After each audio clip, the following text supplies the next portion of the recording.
Donna Salazar, at your last meeting, why don't you lead us in the Pledge of Allegiance, please?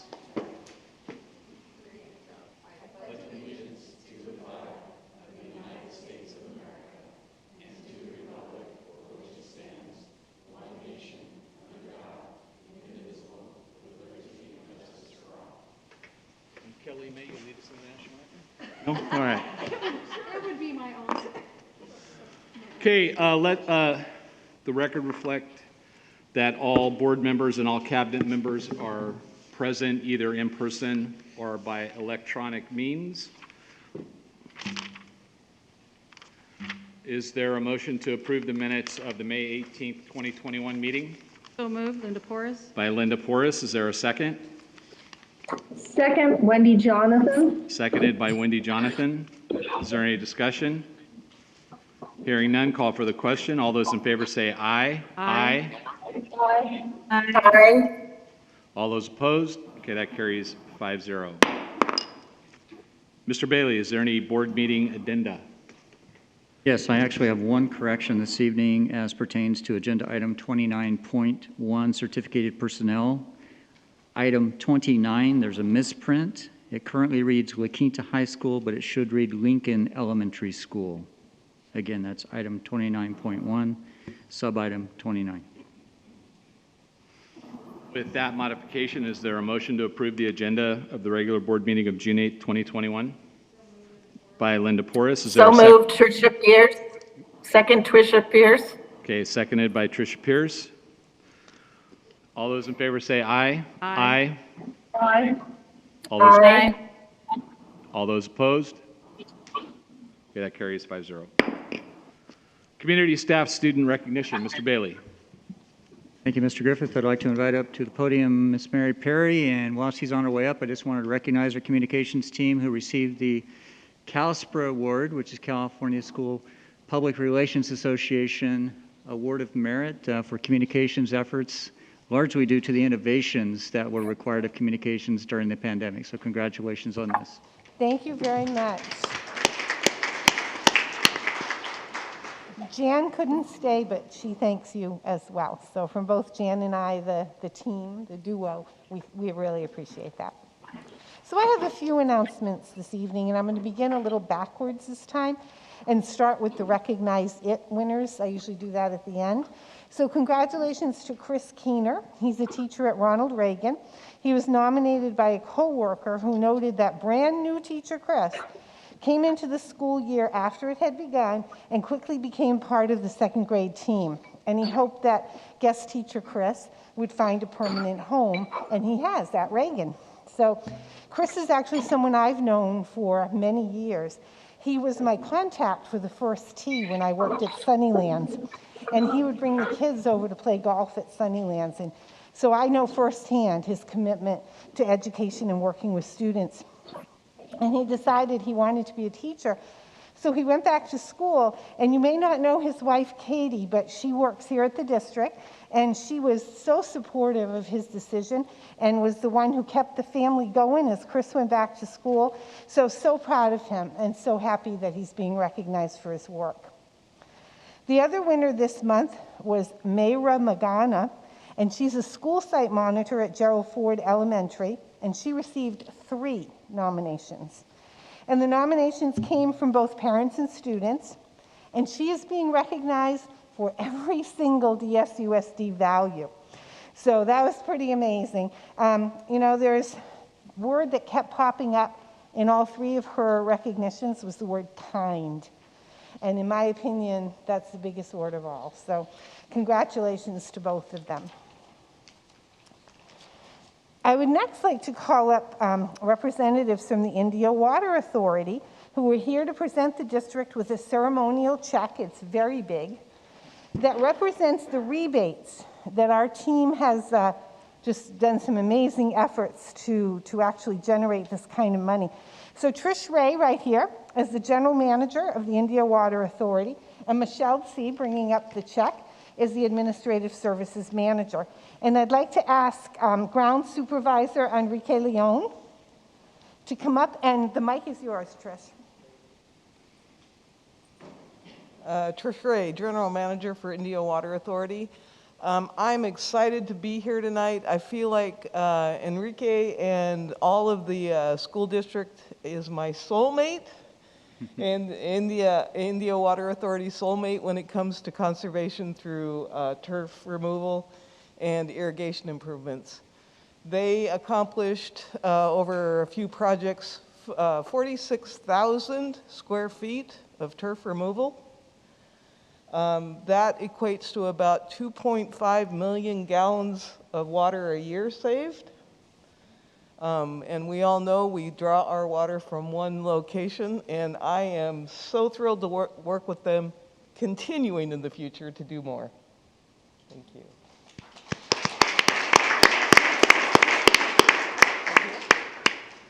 I know that Enrique's not shy, trust me, so. I am now. No, you're not. Where do you want to go? Right hand. All right. So, congratulations. Thank you.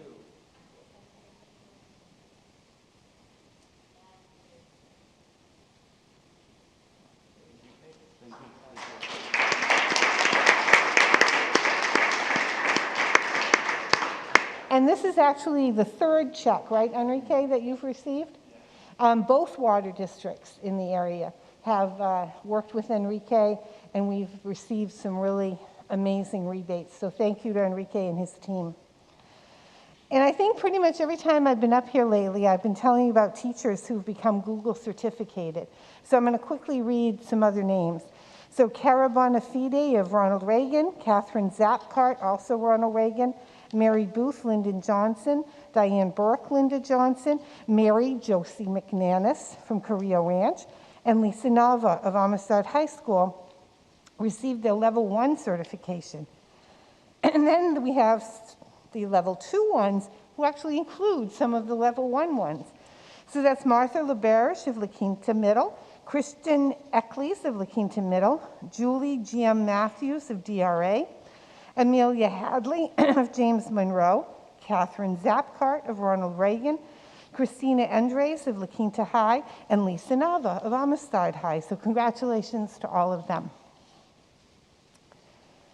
I'd next like to congratulate Principal Dan Borgen in La Quinta Middle School, and Dan isn't here, unfortunately. His librarian, Diana Navarro, and I don't think Diana is here either. But Diana applied for a grant from the Laura Bush Foundation for Literacy, and she received a $5,000 grant, which is to replace books and other materials in a library that are over 20 years old. And so the grant was actually presented live on the Kelly Clarkson show on May 18th. So our name was up there in lights. So congratulations to Diana and to the school. So last board meeting, I told you about an award won by the media arts students at Palm Desert High School. Well, they've won another one. This time they've won a bronze Telly Award. So, and I know Principal Zink is here. And their Desert X documentary. And if you haven't seen it, it's very powerful, but it's really funny.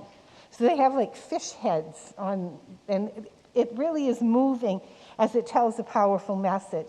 So they were one of only 2 high schools recognized. All the other schools were colleges, including USC, the University of Oklahoma, Miami International University of Art and Design, and a whole long list more. So congratulations to teacher Joe Martin, who you know works with Superintendent Bailey and I quite a bit, and we really appreciate both Joe and his students. And the students who worked on the project were Stefan Pajovic, Lexi Gutierrez, Chad Compton, Peyton Huna, and Mason Morehouse.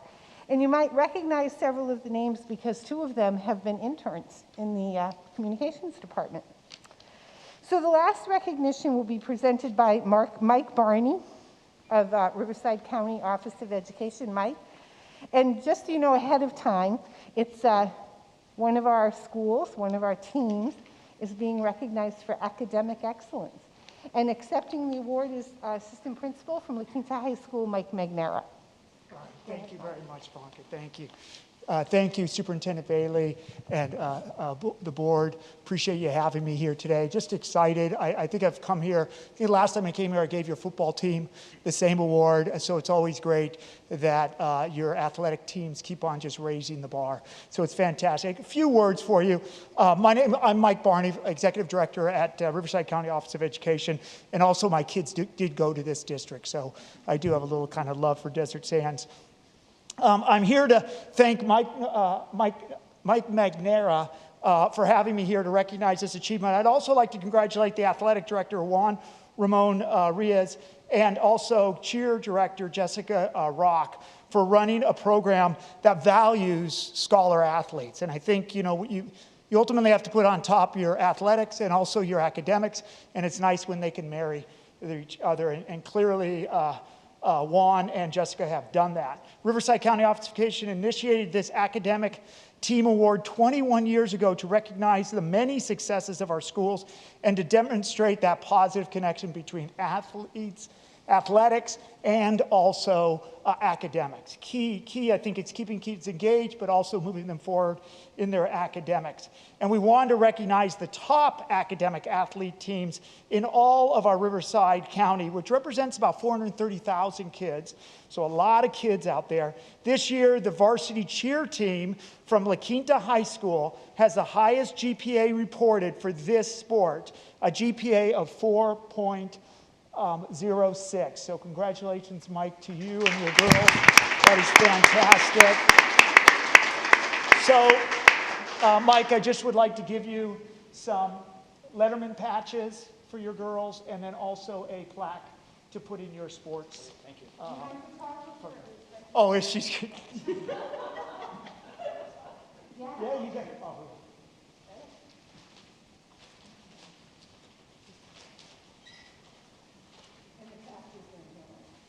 With the girls. We're going to put a picture of the girls. Thank you. All right. Thank you, Mike. Thank you. Thank you very much. That concludes my announcements, but I think we should all say goodbye to Mike Magnera because Mike is heading off to the girls' basketball game. So, Mike, we're sending you all the luck in the world. Thank you. Thank you, Mary, and just a shout out to RCOE for continually recognizing our staff and our students. Dr. Salazar, introduction of new or recently promoted employees. Going to have Mr. I think Bailey I'll take do this that. Oh, okay, Mr. Bailey, Tonight. scratch that. All right, it's my pleasure to introduce to you Dr. Joe Hyde, who will begin service as Desert Sands Assistant Superintendent of Personnel Services effective July 1, 2021.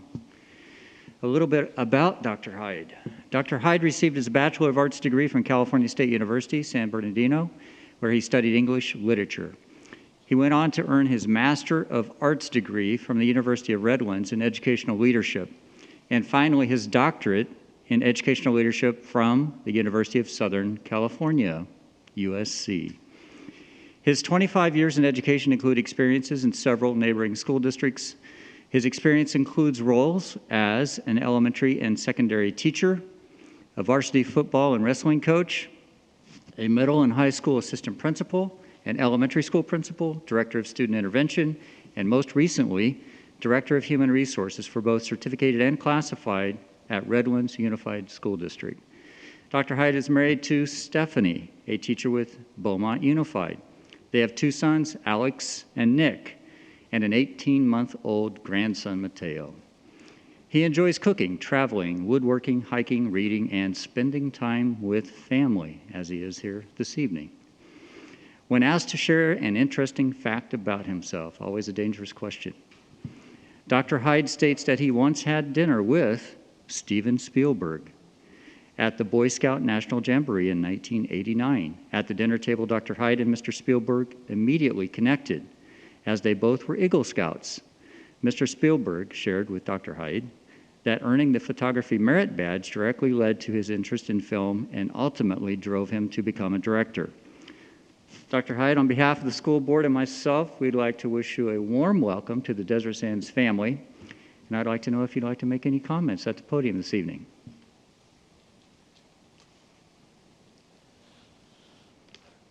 Well, good evening, President Griffith, board members, Superintendent Bailey, and Cabinet. I'd like to thank you all for the warm welcome and introduction. I am truly grateful and honored to be part of the Desert Sands Unified School District family. I look forward to working with the talented team members that make this district the gold standard in the Valley. I'd also like to recognize and thank my beautiful wife, Stephanie, for her ongoing support of my educational career and the encouragement and love of my sons, Alex and Nick. I love you both all very much. Thank you, sir. Okay, just stay there. Trish Pierce, would you like to welcome our new Assistant Superintendent? Yes, virtually. I can't see you on the screen, but I welcome you to our district. And Redlands was my first district I taught in after doing my student teaching here. And so I love the area. I used to live in Yucaipa and love Redlands area too. So we're happy to have you, and I welcome your family and your wife, and look forward to working with you. Thank you. Wendy Jonathan? Well, first of all, he went to USC, so right there he gets points for me. Both my husband and I met at USC, and both my children went as well. So you got a thumbs up right away from me. But seriously, you come with a wealth of knowledge. I know the superintendent from Redlands, where you came from, and he spoke highly of you, and I can hardly wait to see you join our team and realize what a great district we have, and we're welcoming you to the family. And you have some big shoes to fill. Dr. Salazar has done a great job, but I'm sure that you'll add your little spin to the position as well. So congratulations and welcome to the family. Thank you very much. Linda Porras? I just want to welcome you, and it's great to meet your family. I'm glad you guys are here. I can tell that they love you so much, and that you always have had their support, and it's wonderful to have a grandchild, isn't it? It is. But anyway, I just welcome you, and I really look forward to working with you. So congratulations and welcome. Thank you. Anna Conover? Hi, Dr. Hyde. I just want to welcome you to Desert Sands, and I do look forward to working with you starting in July. Thank you. Thank you. Okay, I also would like to welcome you and your family to Desert Sands Unified School District. As a school district, we really pride ourselves in putting students first and working towards student achievement. But we also like to treat our employees fairly, and we like this to be a great working environment. I hope this job satisfies what you were looking for in your career, and I really, again, want to welcome you and your family to Desert Sands, and I want this to be a great experience for you. So welcome to Desert Sands. Thank you so much. I appreciate it. Thank you.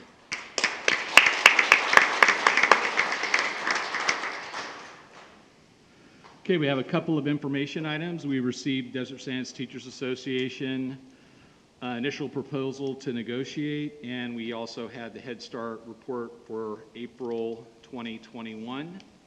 Now we'll move on to staff conference items. 13.1 is the local control accountability plan. I'll turn that over to Mr. Bailey, who will turn it over to somebody else. To my right, Dr. Kelly Mae Vollmer will introduce this topic. I'm happy to this evening. We'll have a presentation for you in just a minute here from our Lcap coordinator, Kristen Wood. And I just want to personally thank her and many, many staff members around the district. This was a big year in the world of Lcap. We traditionally have to do an annual review and rewrite for the next year. We and literally all around the district, with her leadership, 5 plans this year, which was a very, very heavy lift. And this being her first year made it even more of a heavy lift. So she's done an outstanding job, and she's going to cover 3 of those plans for you this evening.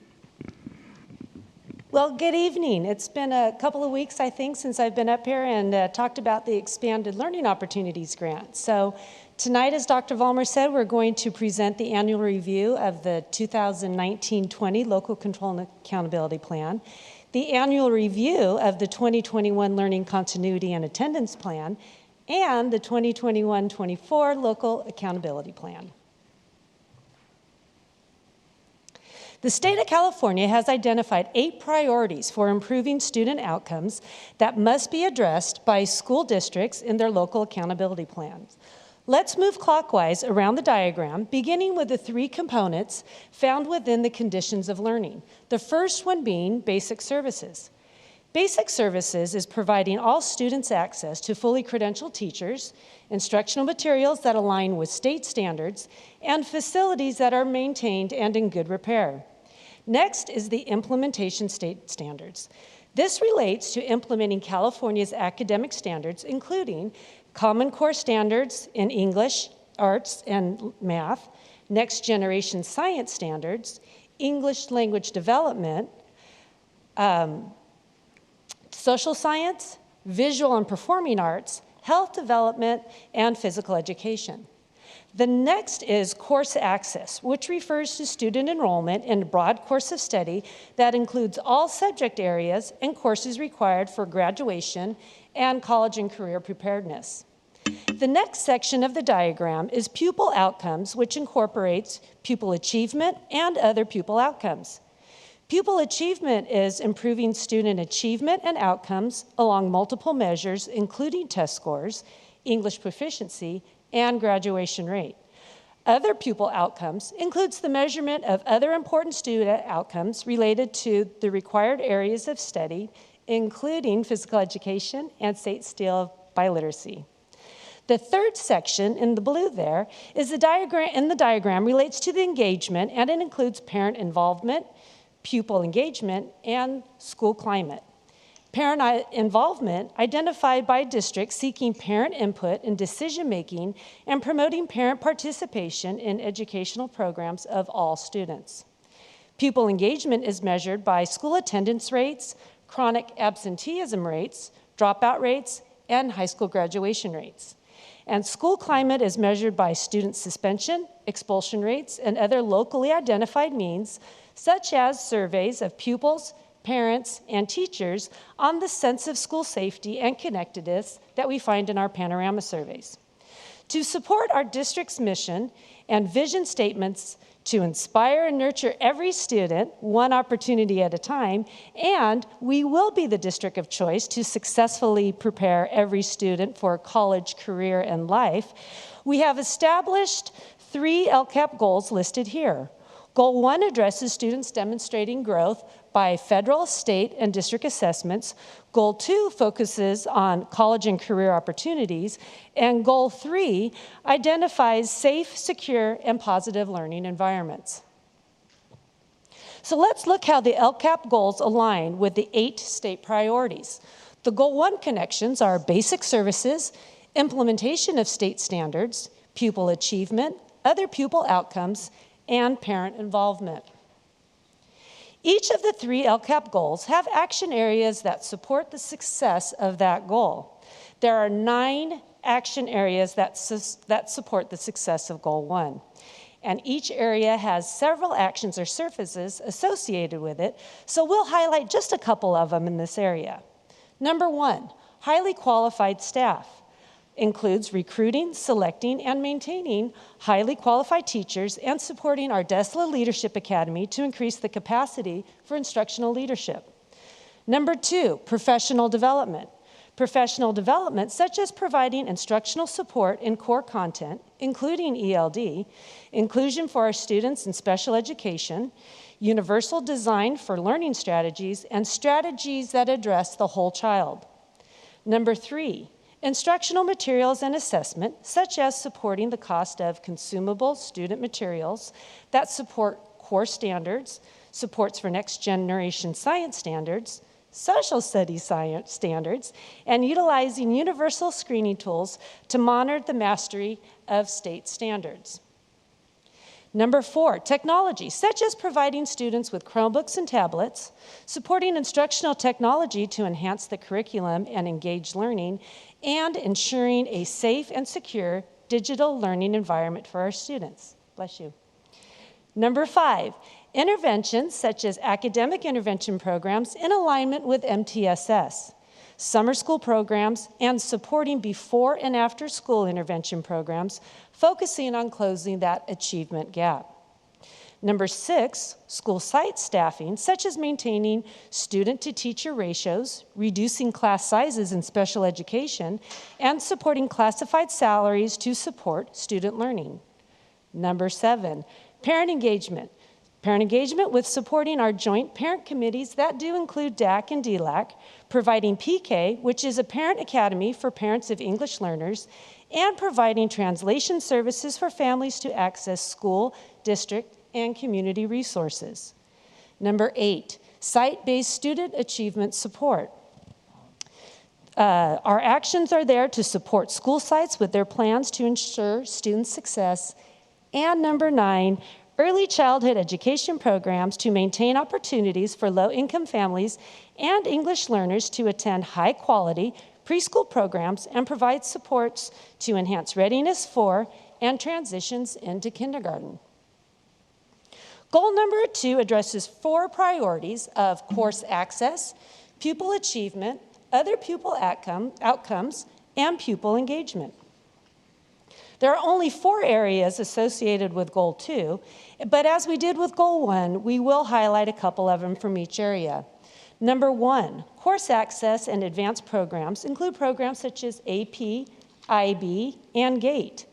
Number 2, opportunities outside the traditional program include programs such as dual language immersion, virtual learning, and innovative projects such as Superintendent Bailey's Goldfish Bowl.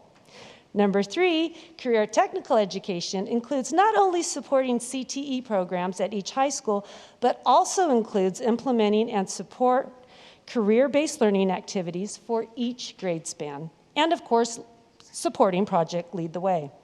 Number 4, college-going cultural broad course of study includes supports for AVID, college career exploration, and completing the A through G sequence of courses for college preparedness. State priority connections for Goal 3 includes basic services, school climate, pupil engagement, parent involvement, and other pupil outcomes. Goal 3 has 9 action areas, as did Goal 1. And here are some of the highlights that support this goal. Number 1, improved school attendance includes supporting schools with the analysis of attendance data, chronic absenteeism, interventions and supports, and collaborating with community and government agencies to improve services. Number 2, site-based positive behavior support programs, which include the support and continued implementation of district-wide and site-based MTSS programs. Number 3, counseling support and behavioral health, such as supports for our student assistance program, school counselor ratios, and professional development to support the work of MTSS, trauma-informed practices, and building community agency and partnership. Number 4, health and wellness for students includes middle school after-school sports programs and providing transportation for athletic events at our continuation high schools. Number 5, positive and safe environment, such as maintaining school site monitors, security, and school resource staffing to ensure a sense of safety, and maintaining transportation routes, and also supporting site and district safety committees as they revise and review the comprehensive school safety plan. Number 6, clean and efficient environment that provides custodial and maintenance services for supporting inviting school and district environments. Number 7, communication such as providing ongoing communication through our newsletters, websites, Parent View, and School Messenger.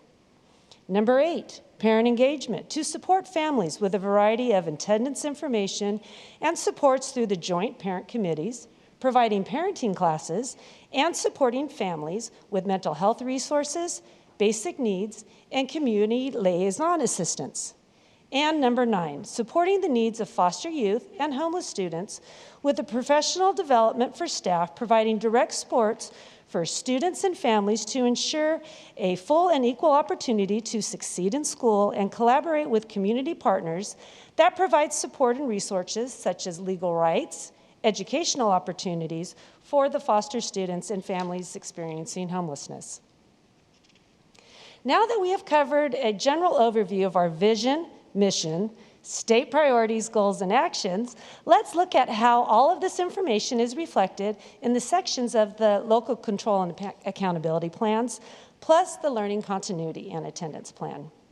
Provided in the template of the 2019-20 annual review are items such as reporting our measurable outcomes for each metric, such as quantitative data on how our students perform with assessments and criteria found on California Dashboard, or qualitative data on areas such as perceptions of initiating and implementing initiatives. The actions and services are listed alongside expenditure tables that support the implementation of those actions and services, which include dollar amount and funding source. Then at the end of each goal section are 2 analysis questions to reflect on the effectiveness of what was budgeted and the successes and challenges we faced with implementing these actions and services to achieve the goal. Although 2020 school year ended with school closures during a global pandemic, we do not believe that there were major impacts to the overall increased or improved services for our unduplicated student population. Many of the actions and services were provided throughout the year, and for the actions and services that were impacted, we were able to modify them and still deliver services. During the pandemic, funds were provided to support distance learning, mitigate learning loss, and support mental health, social-emotional well-being, outreach, and nutrition. The district put together the learning continuity and attendance plan in the place, and therefore, sections of this document also reflect successes and challenges with implementing actions, services, and strategies throughout this last school year. Much like the 2019-20 annual review, the annual review of the LCP also contains a section on analyzing expenditures in relation to actions and services provided. The last section of the annual review for both the 2019 and 20 LCAP and the 2021 LCP contains an overall analysis with reflections such as the lessons that we learned from in-person and distance learning, how will we continue to assess and address pupil learning, address the successes and challenges with those actions and services that contributed to increasing and improving services for our unduplicated student population, plus define how everything experienced over this last year informed the development of the 21-24 LCAP. So this brings us to the sections in the development of this 21-24 LCAP. Similar to previous LCAPs, the sections of this new LCAP contain general information about our Desert Sands community, reflections on the identified success and areas of improvement, highlights of the plan, information about comprehensive support, a description of the process with stakeholder engagement and how that engagement developed the plan of our LCAP, our goals and actions that support our district's vision and mission statements, and how we analyze the data of each action and service reflected on how each one increased or improved services for our unduplicated student population, and how we plan to continue the supports needed to close the achievement gap. There are many stakeholders that contribute to the process of reflecting on and establishing priorities that are captured in the LCAP, such as community committees, parent committees, school site and district leaders, plus students. Desert Sands utilizes a 4-stage problem-solving approach for ensuring continuous improvement with meeting our LCAP goals by planning, implementing, observing or studying the results, and acting upon lessons learned, we can provide the best actions and services to support student success.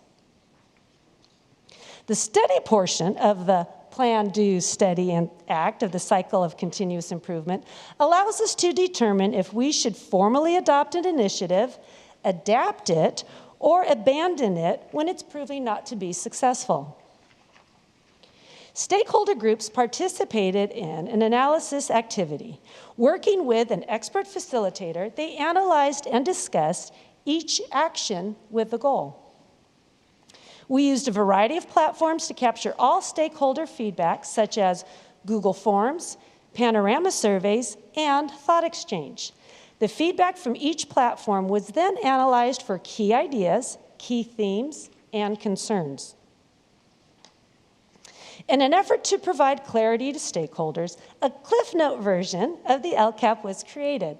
This abbreviated version of the Lcap captures critical information found in the document and summarizes all things Lcap, including our plans to decrease achievement gaps between student groups, chronic absenteeism, and suspension rates, while increasing student achievement in all student groups, English learner academic success, MTSS, AVID at all school sites, and supports for mental health and social emotional well-being for staff, students, and families.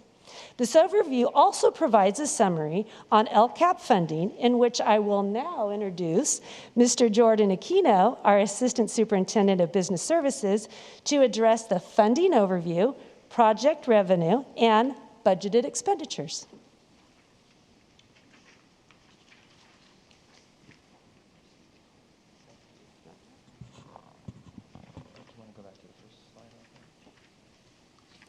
So this will be brief, but on that bottom right side where it says the 2021-22 Lcap funding overview, basically what that delineates is the different funding applied to all the actions and goals in the Lcap.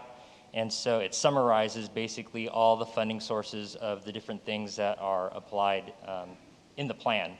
So as you can see, there's the plan identifies $230.6 million worth of services and or materials and items that are paid for with Lcap funds.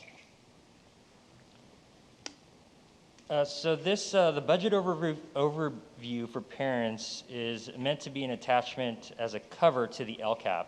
And the purpose for that was really to provide parents with a easily digestible way to understand what makes up the Lcap, because it's such a comprehensive document.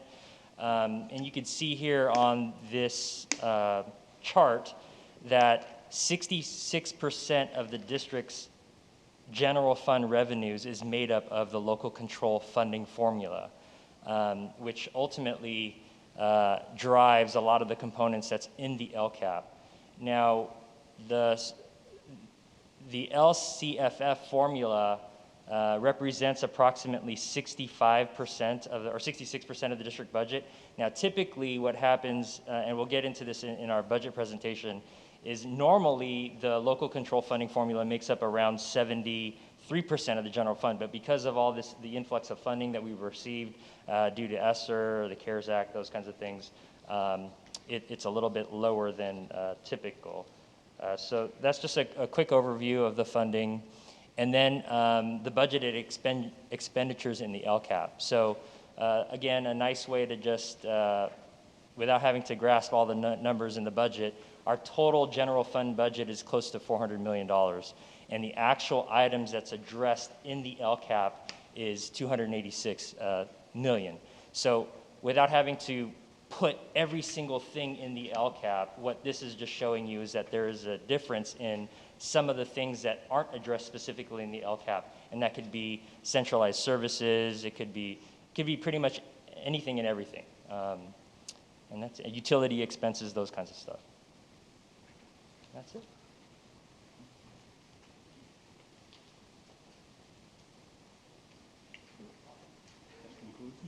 That concludes the presentation. Any questions or comments? Thank you so much. Tricia Pierce, do you have any questions or comments?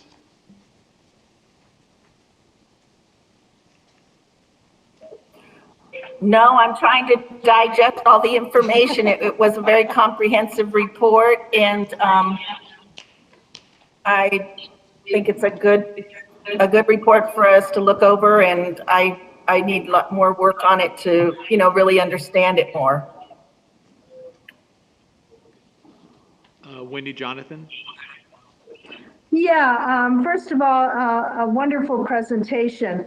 I've had the honor of sitting on the LCAP committee as a board member for quite a few years. And one of the best decisions that was done by our previous governor, Governor Brown, in creating this LCAP, LCFF funding formula for us, because I think that there's accountability pieces in this program, and as you said, as we were told during the presentation, looking at something saying, should we adopt it, should we adapt it, or should we get rid of it?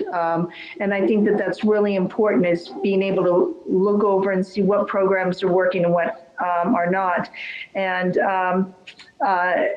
especially one of the issues I know that in the LCAP that we talked about was student attendance, and that continues to be an issue. Especially we had those issues for regarding the distance learning. But again, I think that we have some really great ideas in there, and I want to let the public know that the LCAP is available on our website. I believe there's a spot, and Superintendent Bailey can clarify that, but I believe that that is, there's a link to our LCAP, so you can actually look and see where we are focusing our attention on and how the funds are being spent.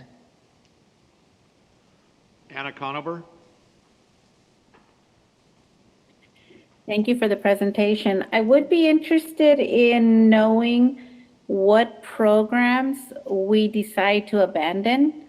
I think that's, like Ms. Jonathan said, I think that's an important part of knowing what is working or what isn't. But I'm interested in knowing what that process is and what we decide to abandon. But thank you. I just, Jordan, what this slide that's up right now, is the blue slide really part of the green slide, or part of the green bar? Those? Yes, so ultimately the total budget of $390 million, the LCAP is a part of that. Okay, so you could have slid that in and put a little top. You could do that, yeah, Okay, but this all is right, a template from CDE. Because I didn't think we spent like 600 million. It's CDE's idea. That's Yeah, okay, all right. I was just thought that was a lot of money. All right, that's all I have, so thank you. Are we moving on? Yes, sir. Yes. So now we will, are we going to, was that part of the proposed budget, or we get additional proposed budget? Mr. Aquino, did you have any other item? You might as well stay at the podium. Thank you for the introduction, Superintendent Davis. All right. So every year before July 1, the district has to adopt a budget for the new fiscal year. Now, what we do with the budget is we take our own assumptions based on staffing, cost of personnel, that kind of stuff, and we incorporate that with what the governor is proposing as his forecast on the economy, funds that he's applied to specific programs. So we put all that together and create a budget, and that's what we'll be reviewing with you today. The first thing we're going to go over is the general fund. The general fund is a very comprehensive operational and categorical fund, or categorical program, so it has a lot of things in it, and we're going to focus on that specifically in this presentation. So building a budget, of course, we have to make assumptions to a lot of things, especially if we're moving into the new year. That enrollment specifically drives a lot of our district revenue, so we focus on what enrollment is doing in the district because there's a financial impact to that. In 2021-22, we are showing a 1% decline of our enrollment. We'll get into a little bit more detail into that. We are also showing no change that we are estimating for 2022, 23, 24. Our unduplicated pupil count, again, those are our students with highest needs in our district. That is an estimate of 72.97%. In 18-19, we're about 71%. We've done a lot of initiatives through collecting information through either the online process for enrollment, and that increased to 73.84%. Then the pandemic hit. we were at 64, we were really scrambling, so on, and we brought that number back up to 72.91%. Overall, that average is 72.87%. COLA next year is 5.07%. It's a lot larger than we've had in the past. If you look back into the pre-recession, no one referred to that as a super COLA. It was just a COLA. But ultimately, the reason why it's called that, or I like to call it the augmented COLA, is that there was a COLA applied to the previous year that was unfunded at 2.31%, 1.7% projected for 21-22, and a 1% augmented COLA by the governor. And you could see the Department of Finance's estimates of 2.48 and 3.11% of COLA that we also have incorporated in the budget. We also have to build our budget based on a number of variables. That includes pretty much fixed costs like step and column, which is our largest increase from year to year. PERS and STIRS, which had been making a tremendous impact to the budget. As an example, in 2021, it's at 20.71%, and by 2023, it'll increase to 26.1%. So you can imagine as a tax, on every dollar, you're paying 26 cents on the dollar in 2023, just for a PERS pension plan. For STIRS, it goes from 16.15% all the way to 19.10% by 2023. That is subject to change. That requires a vote by its board. Our state unemployment insurance has never gone up since I've been doing this, at least the last 16 years, and that is going up from 0.05% to 1.23%. ESSER, all the fundings that we receive through ESSER, which have different timelines, and ELO, which has a timeline to be spent, those are all large dollars that we will have to spend by certain times, basically over the course of the next 4 years. Here's our enrollment, 2017, all the way going down to 2020-21. We know that actually happened because those are previous years, and we just closed this current year, school year. In 2018 to 2019, we declined 2.3%, 3.4% the following year, and we're projecting a 1% decline next year, and then showing that as a flat enrollment. Now, is that the right thing to do, a 1%, 2%, 3%? If you look at our enrollment, and this is where the dilemma is if you look at it from what's called a flat promote, and just make an assumption that this is the actual enrollment based on our CalPADS data, which was recorded in October of 2020. You could see in our 12th graders, there were 2,336 12th graders that we had registered with Desert Sands. And our kindergarten enrollment is 1,918. So just on natural progression, if you say that the 12th grader class graduates, the incoming kindergartner class has historically been low, there is a difference there, and that difference in this year was 418 students. Now, when we project our enrollment, we use a lot of assumptions. Here is information from the California Department of Public Health, and that is the actual births that occurred within the zip codes of Desert Sands. So if you look at, and I added on here the grade level that they're in now, which is also not a reflection of our actual enrollment, but if you look at our the students that were born in 2016, in the area, there are 2,907 students would now turn into our kindergartners in the district. Understandably, there are people who move, et cetera, people who move in.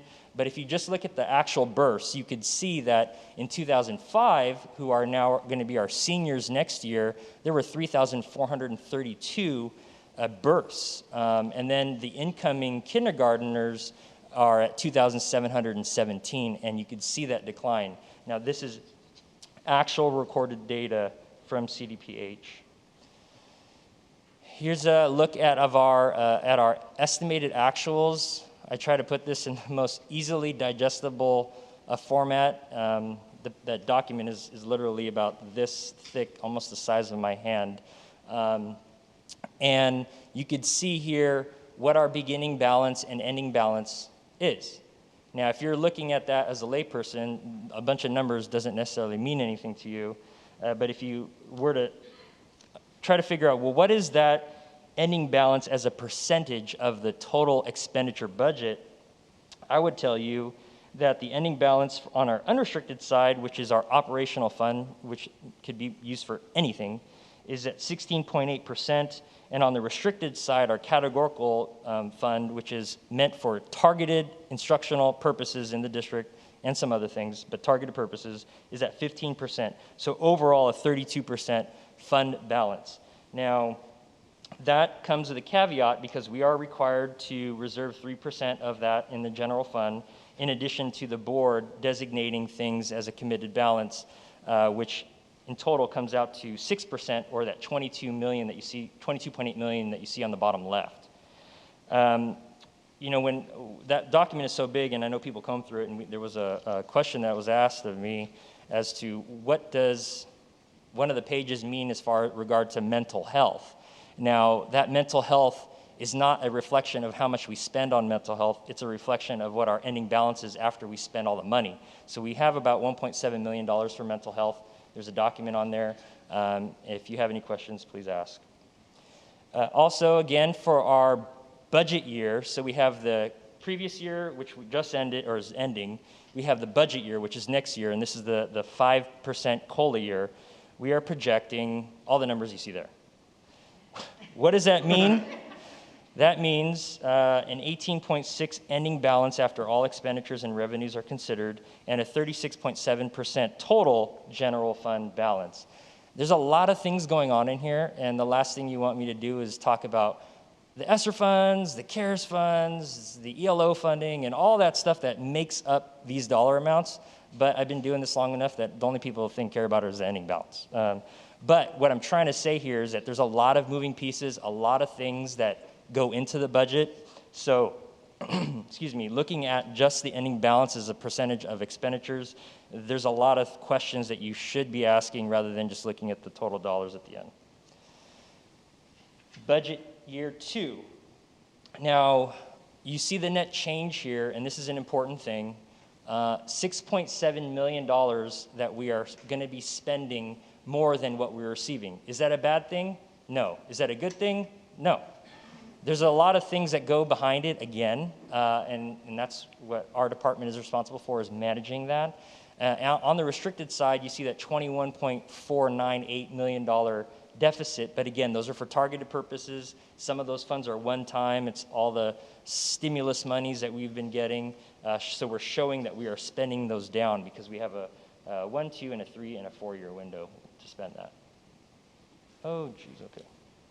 I don't know how to tech. There we go. So our revenues versus our expenses. Here's just a chart that shows you where our revenues are in relation to our total expenditures. And it's a nice little chart there. When the revenues are above, that's called an operating surplus. When that revenue line goes below the expense line, that's the deficit. So that's just more of an illustrative purpose. Our fixed expenditures.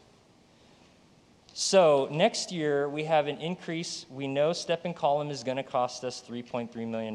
We know that for sure because we have staff and commitments that are made to people who are employed in the district.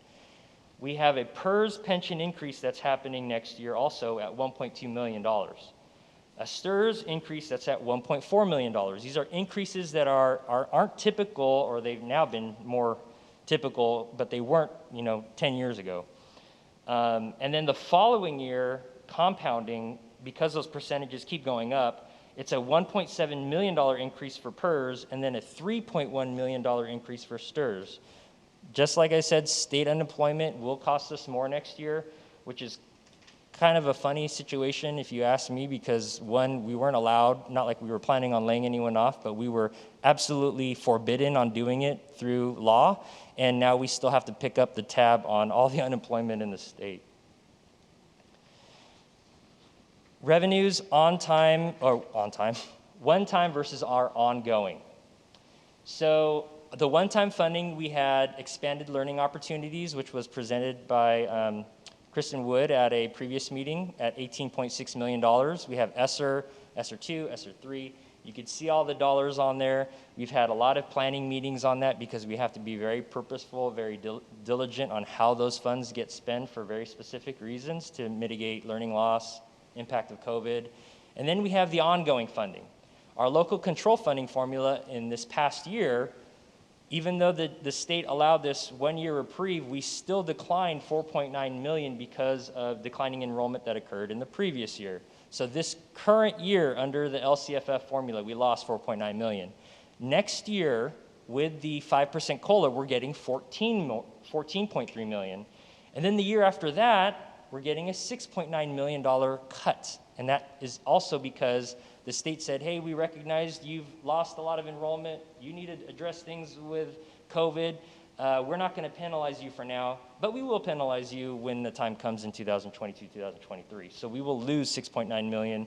And then assuming no change in our enrollment, whether we increase, great, we'll get more money. If we decrease, we'll lose. But based on a 0 increase in our enrollment, we are looking at an additional $8.4 million based on the governor's proposed COLA. The local control funding formula. So all that stuff I just talked about, here's a representation of the fluctuation. Okay, and this is on the primary source of funding, as I was mentioning earlier, which makes up about 67 to 73% of our general fund revenues. In 1920, we had a COLA of 3.26%. We had an impact of a declining enrollment of 58. Now, there's an interesting thing here. When you decline in students, that never hits you in the current year. It hits you in the following year. So that's why in 2021, the revenues dropped. In 2021, we didn't have a funded COLA, so one, that money we dropped. The student loss from the previous year hits us that year. And then we lost also an additional 865 students, but the state said, no, no, no, we will not have that impact you until 2022-23. So they gave us a reprieve. So next year in 21-22, we are looking at just this 5% COLA, which comes out to around $14 million. We had a gross increase in our ADA by 37, and that was a technical thing with some school thing. And then we're projecting a decline to 256. All that net, we're going to be growing around 14 million. But because of the impact of the loss that we incurred in 2021 and the increase of 37, we're going to get a net, and the student loss of 596, all of that is going to net us a decline in 22-23. We know that will happen, and there's the math there if you're interested in how is that calculated. And you can see no student change, just the COLA of 3.11%.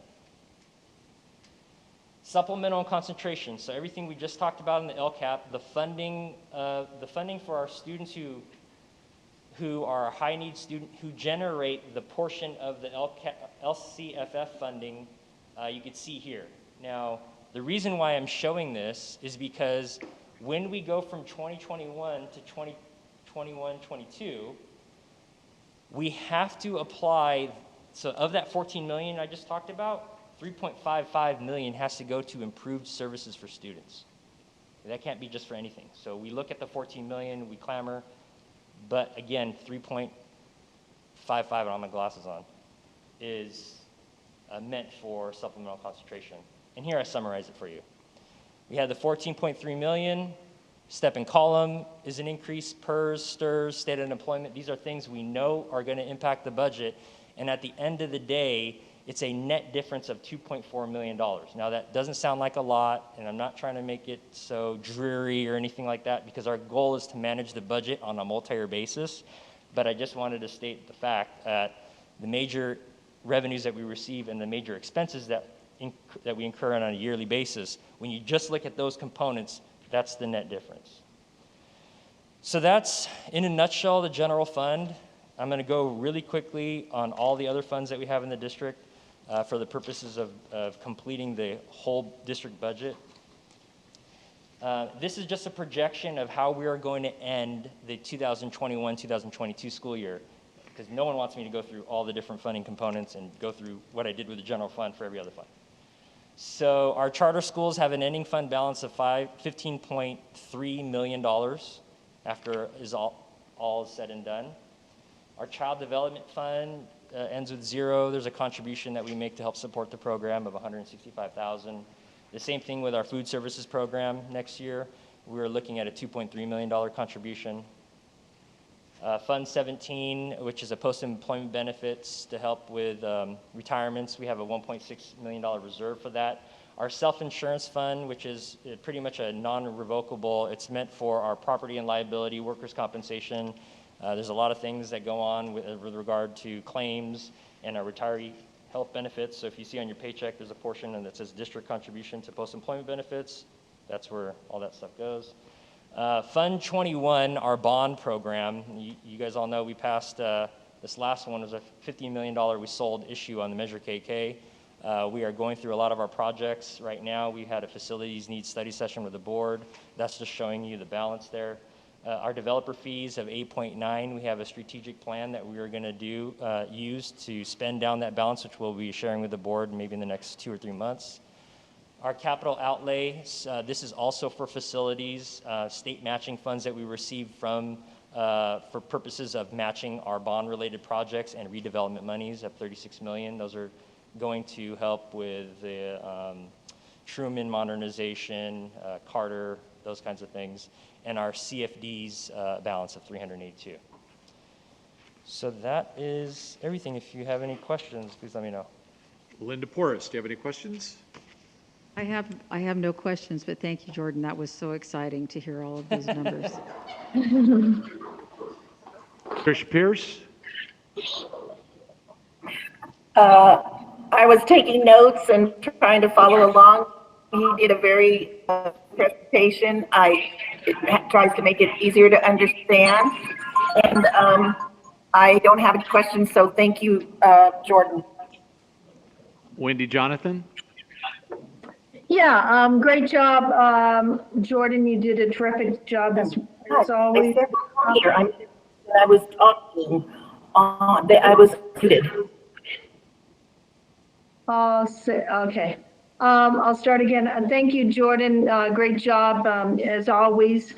I think that it's really important for people to understand when they see this huge number, they're thinking, we have so much money to be able to spend things on. And what they have to understand is salaries and benefits for our district. I don't know our exact percentage, but usually the percentage in school districts is between 80 and 85%.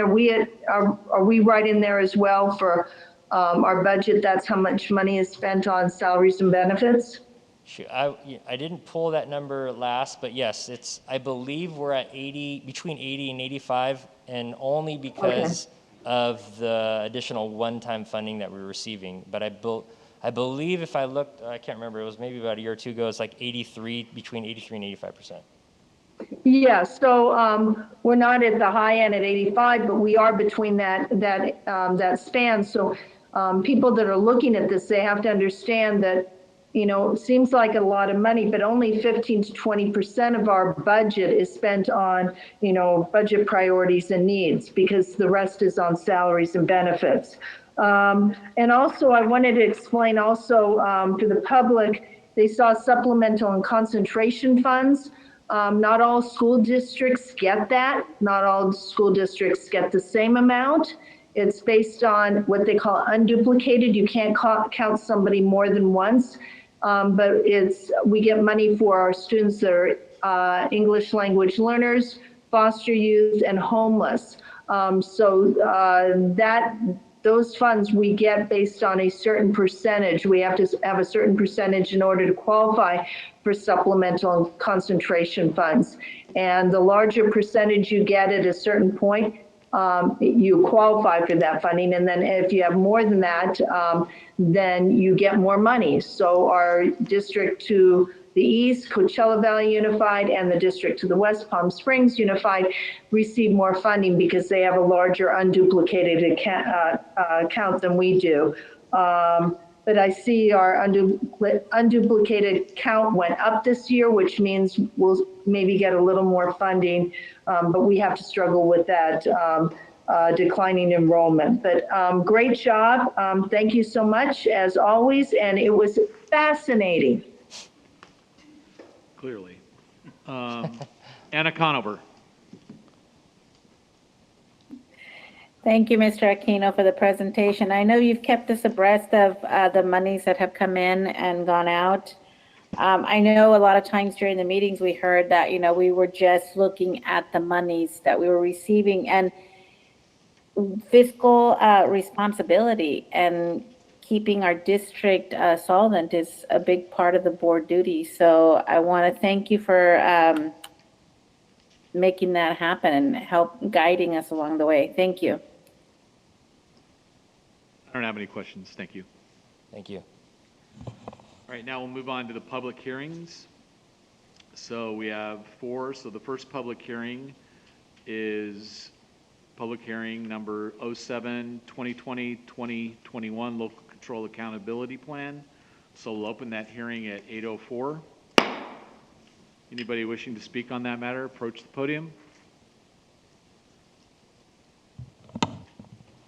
Good evening, Cabinet and Board. Trina Alisi, Desert Sands Teachers Association President. And I would just like to comment, I know that there's been a lot of talk, I don't want to say lip service, but there's been a lot of talk about SEL, that as we bring our students back, we need social emotional learning opportunities for them, as well as the staff we've all been through this pandemic together. So I just hope that as we're looking at that, I know that we are definitely the gold star standard, and I'm very proud of that. But I think that we need to recognize the fact that people need time to recover. And I don't think so the hybrid model that we had this spring was a first step, but we still need time to recover and try to feel like things are back to normal. So I'm not saying, lower the standards or any academic achievements, not at all. But I just really, really hope that we don't just say SEL and then push the standards and assessments on our students. I hope that we really take that into accountability. Thank you. Anybody else? Okay, seeing none, we'll close that at 8:06. And we will open public hearing number 08, 2020, 2021. 2021-2022 budget adoption. We'll open that at 8:06. Anybody wishing to speak on that matter, please approach the podium. Good evening once again. Trina Alisi, Desert Sands Teachers Association President. I would like to point out, first of all, great report. I thought it was really well done that we could follow along, and I really appreciate that as not a numbers person or a budget person. But I would like to say that the fact that between 80 and 85% of a school district's budget is spent on salary and benefits of personnel, and 15% is spent on everything else, you wouldn't have a school district or classes or schools or any education taking place if you didn't have the personnel to do it. And that includes certificated as well as classified. And we saw that during the pandemic when people were saying, we need our children back in the classroom. We need our children back in the classroom. Well, if you're not spending the money on salary and benefits of the people who actually deliver those services, you don't have a school district. So I know it sounds like it's a lot of the money, but this is also a nonprofit organization, and so you're not looking to make money, so you have a budget and you allocate that much to what is important. This is a people business, and we need to put the money in our most valuable asset, which is our people. If you don't have people to service the students, again, certificated and classified, then you don't have a school district. So I wanted to make that point. Thank you.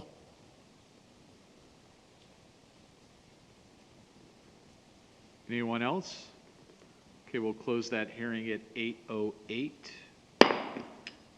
Public hearing number 09, 2020, 2021, Desert Sands Teachers Association.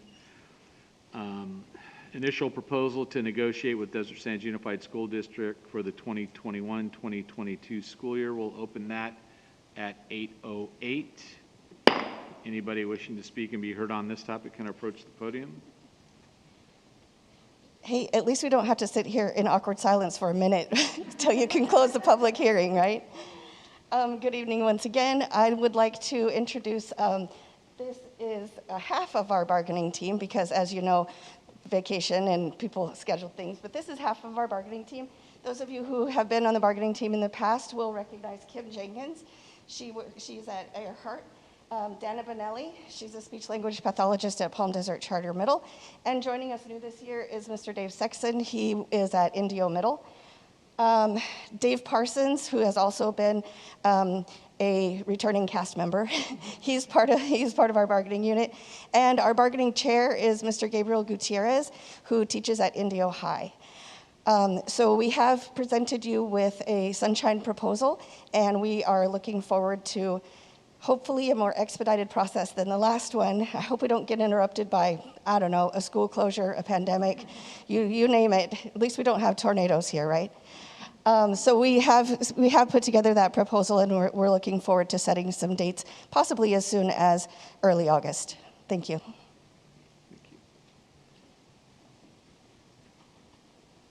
Anybody else?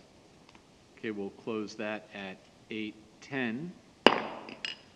Public hearing number 10, 2020-2021, George Washington Charter Elementary School Renewal Charter. Anybody we'll open the public hearing at 8:10. Anybody wishing to speak on this matter can approach the podium. Hi, this is so great. I made a joke earlier that the public hearing comments don't have a time limit on it, so I'm going to stand up here and filibuster and read the contents of a salad dressing. No, I really would like to say that we appreciate the work that was done on behalf of Washington Charter Elementary School. We're really looking forward to kind of incorporating, encapsulating, and recognizing that the employees are represented by Desert Sands Teachers Association. They're employed by Desert Sands Unified School District. And not that we ever felt that we were apart before, but now it's just more codified. And I just really appreciate the work that was done in plenty of advance, not at the last minute, from Mr. Lehman and his staff. And so I just wanted to express that appreciation. Thank you.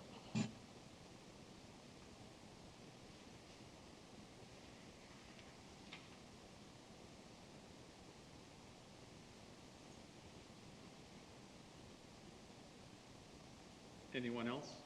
Oh, Mr. Aquino, I have never seen somebody get so excited about numbers. It was like you were running a race and you just kept getting stronger and stronger and stronger. I could not wait till the end.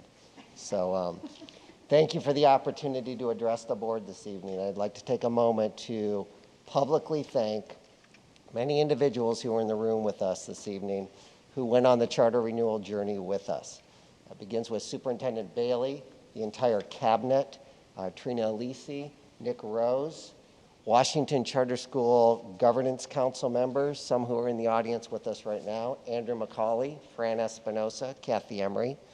We have just a representation of staff members here this evening, Lori Jordan, Monica McElroy, and Luann Rose, who is a proud retiree now of Desert Sands, and the Washington Charter School Renewal Committee. And as Trina mentioned, this process began 18 months ago.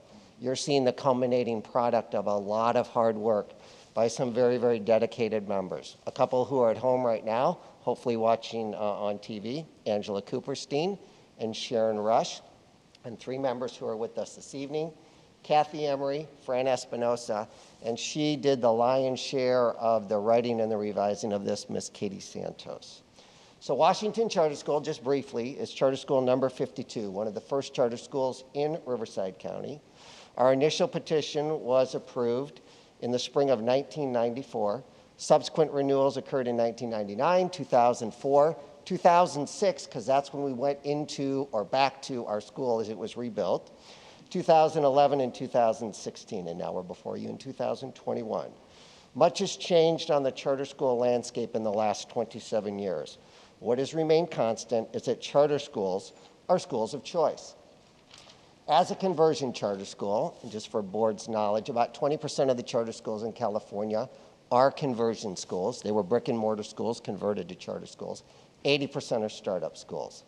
But Washington Charter School no longer has an attendance area like other schools in Desert Sands. We have what's known as a preferred admissions area, and that reflects our attendance area in 1994 when we actually became a charter school. So every child that attends Washington Charter School is doing so by choice, and their family is making a choice to bring their children to Washington Charter School. For a charter granting agency, you must approve a, start that again. You must not do anything. For a charter granting agency to approve a renewal petition, a number of conditions need to be met, with emphasis on academic growth and fiscal solvency. In May, as part of our annual presentation to the board, I shared the school's academic growth and fiscal solvency, so I won't go over that again. But what's also important is parent satisfaction. That's key to our sustainability and success. Charter schools provide choice for families. And as we all know, this is an area where Desert Sands is to be recognized because there's a great deal of choice in Desert Sands. Not only charters, but magnet schools, IB schools, academies at all of our high schools. The renewal committee spent 18 months writing and revising the petition before you this evening. It reflects the commitment and strong level of support from staff, parents, and the community at large. Under legislation signed by Governor Newsom last year, high-performing charter schools are now eligible for a 7-year renewal on their petition. I'm honored to share with the board this evening that Washington Charter School meets all of the criteria as a high-performing charter school. Thank you for the opportunity to speak this evening, and I want to thank my staff for the opportunity to be the principal and be a colleague of theirs at Washington Charter School. Thank you. Thank you, Mr. Lehman. Anyone else wishing to speak? Okay, we'll close the public hearing at 8:15. Now we'll move on to section 15, discussion on COVID response. Mr. Bailey? Thank you. On the good news front, according to the numbers we saw from Riverside County today, we have moved into the yellow tier as we advance to the beyond the blueprint, June 15th, across California. So again, that's good news. We certainly are planning on a full 5-day per week instructional program this fall, beginning August 18th, I think is the first day of school, notwithstanding some influence by a public health order. That's our plan. With a virtual school option, Dr. Vollmer's going to speak a little bit more to that, so I'll turn it over to her right now. Thank you. I do have a couple of updates for the board this evening. As Mr. Bailey mentioned, I'll be talking about the virtual school a bit. But first, I want to give you an update on summer school in Desert Sands, which officially began today. We have over 3,000 high school students that were registered to attend one of the 4 traditional and 2 alternative high schools in our district. And that's about a 90% increase in students attending over previous years. So as I mentioned, classes began today. They'll conclude on July 15th. And there will be a summer school graduation ceremony on July 15th at 10 a.m. We had a very, very smooth start today, so we were very excited about that. And our high schools during the day today saw about 85% attendance rate for today. So lots of those kiddos showing up that were registered.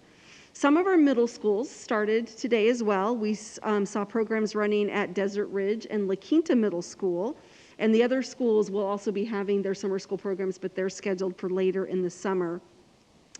And at those 2 middle schools, they were running about an 83% attendance rate today. And then some of our elementaries started today as well. We saw students at Carrillo Ranch, Dr. Carrion, Carter, Earhart, Ford, Hoover, Kennedy, Jackson, Lincoln, Madison, Monroe, Reagan, Roosevelt, Truman, and Van Buren. So of those not listed, they, again, as the middle schools, will be having their programs later in the summer, and they were running about an 85 to 90% attendance rate today. So for those middle schools and elementary schools that haven't begun their programs yet, they're still doing some registration. So we anticipate about 1,000 middle school students attending summer school this summer, and about 1,500 elementary school students will be participating. So that's my update so far on summer school. And then with our return to school plans, as Mr. Bailey mentioned, we are looking to start school on August 18th with resuming a traditional 5-day-a-week schedule for the 21-22 school year, unless otherwise directed, of course, by a health order. And we will, as he mentioned, be starting that virtual learning academy, and that will be launched from our Horizon campus. So those plans in launching that virtual academy would require those that wish to participate in the virtual learning academy to register at Horizon.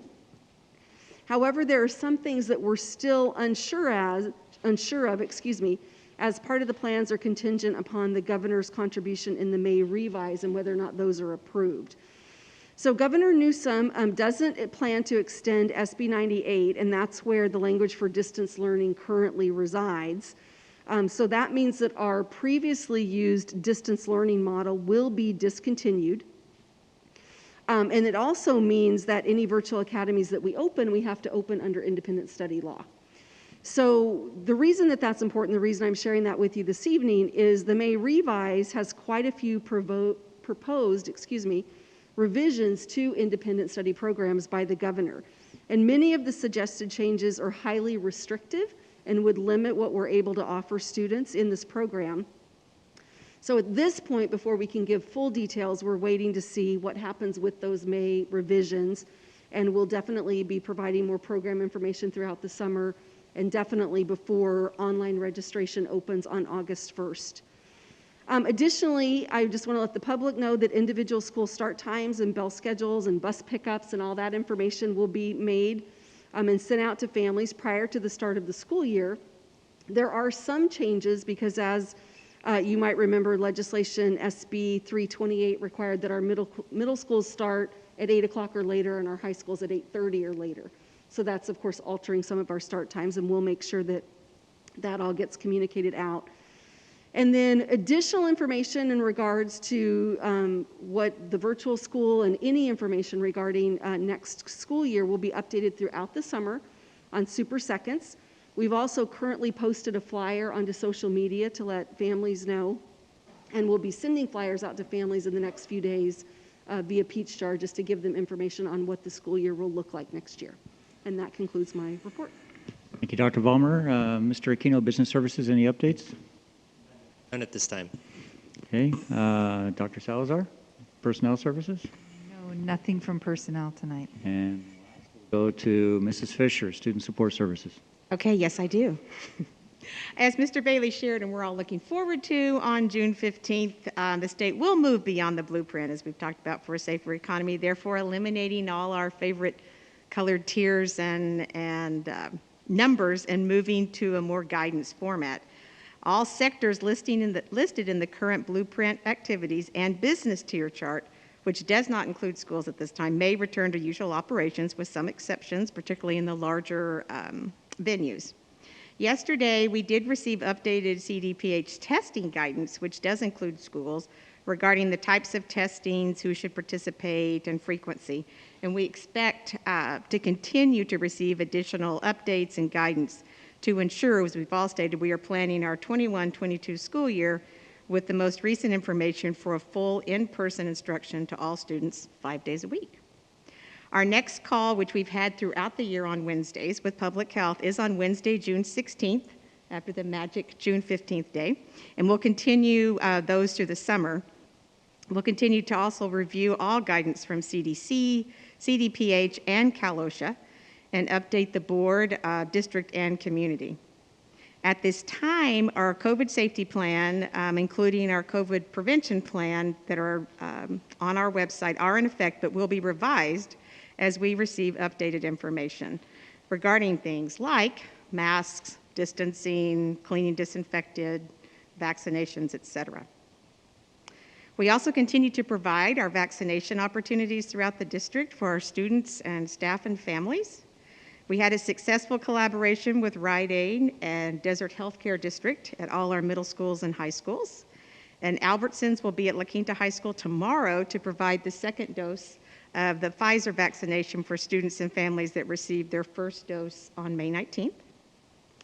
Rite Aid and the Desert Healthcare District are also collaborating with us and our awesome school nurses to provide the required Hep B vaccines for our middle school students in August. As you can imagine, due to the pandemic, school immunizations have even been more difficult to receive. So this will be another great opportunity for our parents to have easy access for their students to receive that required immunization for middle school entry.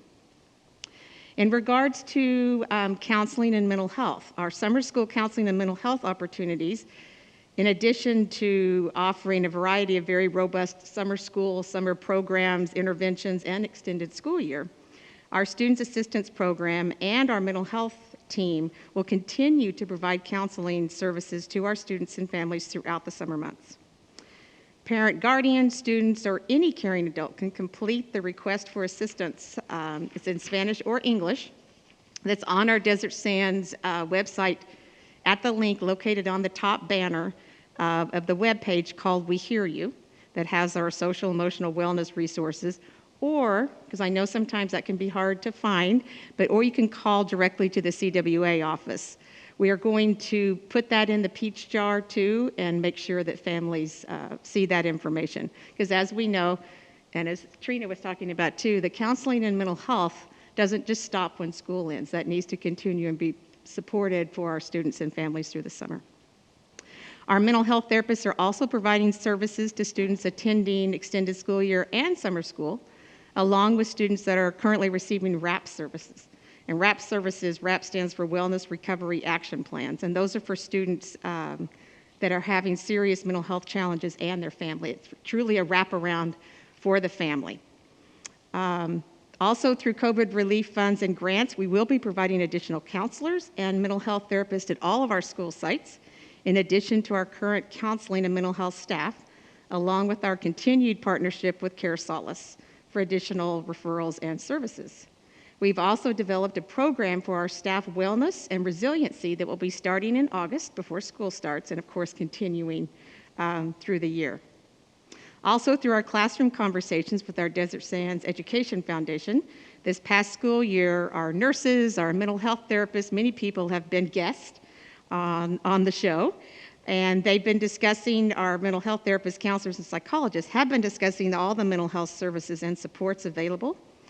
This Thursday's classroom conversation will be discussing Pride Month. June is Pride Month, and our Gay Straight Alliance clubs at our middle schools and high schools, with our SEP counselor that leads that, Tori St. John, and our own Mary Perry. Thank you. Thank you. That concludes our updates. Okay, now we'll move to public comment on open session items, and I'll turn it over to Linda Porras.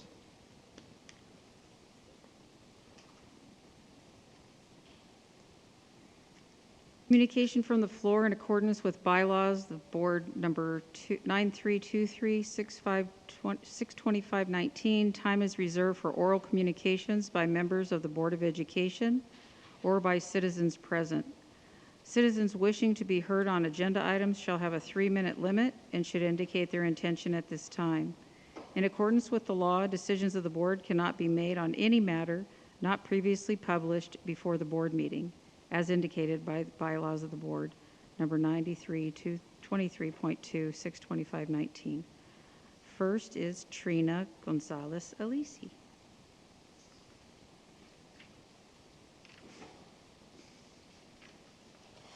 Thank you once again, Cabinet and board members. I would like to speak to agenda item number 20.2, which is the preventive and intervention psychologist job description. And I just would like to thank Student Support Services for working with us over a misunderstanding, I think, that happened previously.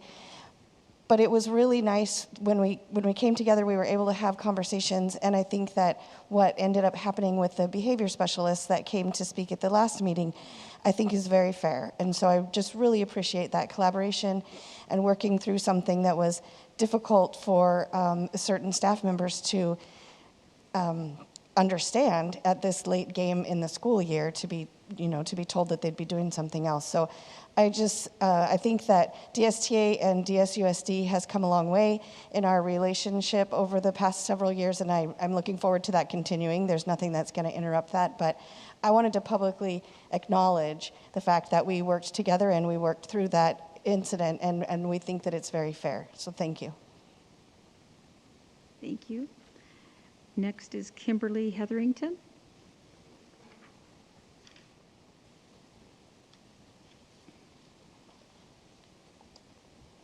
Good evening, y'all. So tonight I was at home listening because, we all have a life outside of here, and I have a special needs son at home with autism who always requires my time. Luckily, I have 2 stepchildren live with me. They are not from I'm not married, so I got all the kids at my house right now. And as I'm doing my juggle, and I got to hear about $15 million in reserve for possible raises, I am beyond peeved.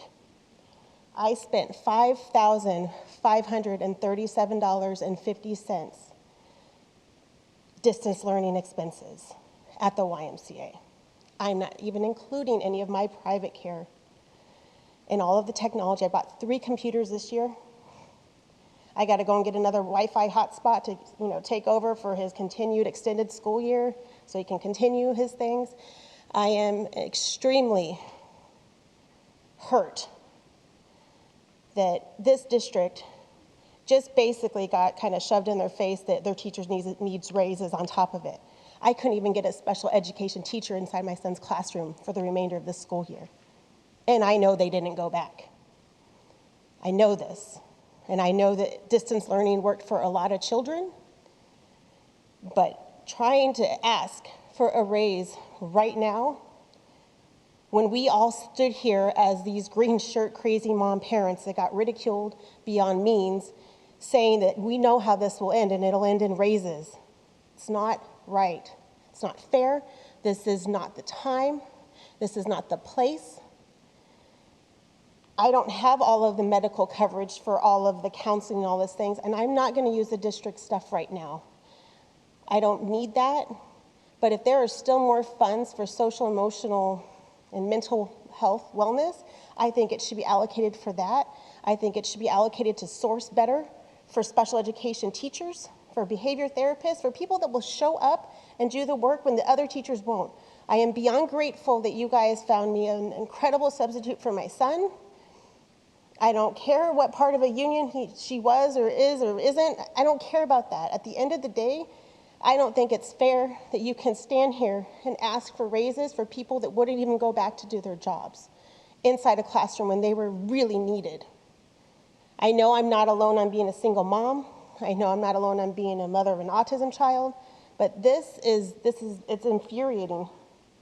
It's infuriating. We need to get more credit for what we're doing, and I will keep showing up here again, even if I got to stop what I'm doing at home and find my neighbor across the street or a stepchild to come over and watch my son, but I'll be here because apparently we can't just, let lax because now everybody gets a raise on top of it. I don't get a raise. I worked the entire time without health care benefits and all the perks. Enough is enough. Thank you. Okay, now I'm going to read the online public comments. First is Catherine Silveria. My name is Catherine Silveria. I don't know if I'm saying her name correctly, so I apologize. I'm a parent and a guest teacher. The school year is done. Our students, educators, and staff built an airplane while flying and yet still soared high. I hope that this board remembers this incredible feat from their professionals when policy is being made. Your teachers and staff have shown time and time again they deserve to be part of the creation of policy and education curriculums. Their expertise, training, and knowledge will be valuable to the conversations. It is not only the end of the school year, but also Pride Month. This month, we need to be celebrating our diverse staff, educators, and students, and they need to hear from their school that they are welcome, accepted, and loved. This district and our schools have been, unfortunately, too quiet. Not one public comment about Pride Month, not one message of unity and support for a population too often struggling alone in silence. I know we can do better for our students. Let's show our students. And now for a question about the proposed budget for 2021-2022. Resource number 6546, mental health related services. It states our 2021 actuals was $456,596. The proposed for 21-22 is listed as $15,838. What accounts for the over $400,000 decline? This is the only byline for mental health I could find. I am also unable to see an increase in our school counselor social service staff. If this is true, is the district relinquishing its role in our students' mental health? This school year taught us that schools are vital to our students' mental health. Do not start ignoring this and go back to the old ways. The old ways were not working. Let's be better. Let's show our students and staff that even though things will return to a sort of normalcy next year, that we will never forget this school year. We do this with mental health care, with increased support staff to give the resources needed. Let's approve a curriculum that is inclusive and tells everyone's story. Jeffrey Bark, MD. The CDC's own data shows asymptomatic spread is responsible of -1% of all COVID cases, and that children do not spread COVID to at-risk adults. Additionally, because asymptomatic spread is very rare, there is no scientific reasoning for any child to wear a mask at school. If a child is ill, they should stay home. Masking children is very harmful. It causes anxiety, depression, learning disabilities, and an inability to bond with their teacher. Also, masks reduce oxygenation, oh my God. Anyway, and interfere with communication. In fact, child psychiatrist Mark McDonald, MD, describes masking children as a form of child abuse. There is also no scientific basis to testing COVID testing. Asymptomatic children or adults, and temperature testing is of no value. Please open the schools without restrictions to our children. Thank you. Jeffrey I. Bark, MD, Board Certified Primary Care Physician. Christy St. Angelo. It is time to allow our students back into the classroom full-time and without masks. We have been told for the past year and a half to follow the science. Well, science has proven that children have a very low percentage of contracting and transmitting COVID. In recent days, we have learned through Dr. Fauci's own emails that masks do nothing. If we continue to force our students to be deprived from a proper learning experience, then this board has failed to do what they have been elected to do. This board can no longer claim the, quote, safety, quote, of our children if they themselves choose to ignore what is now widely known. It's time to put an end to these draconian rules and let our kids be kids. And that concludes. Thank you. Now we will move on to board and superintendent comments. Tricia Pierce.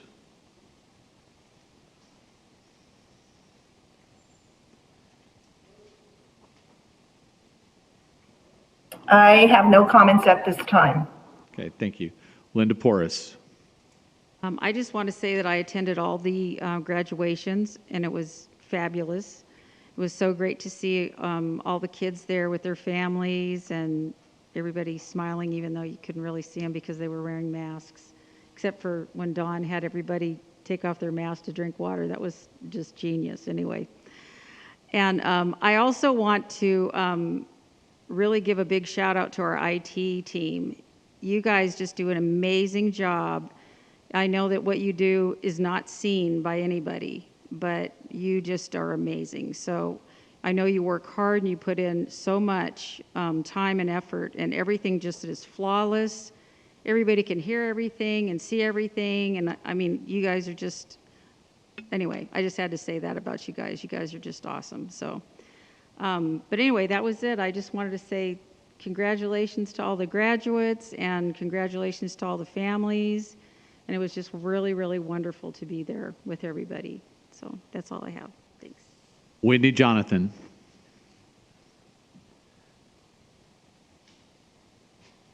Although I wasn't there in person, I was there in spirit, and I echo what my colleague said. Ms. Poor saying congratulations to all the seniors and their families.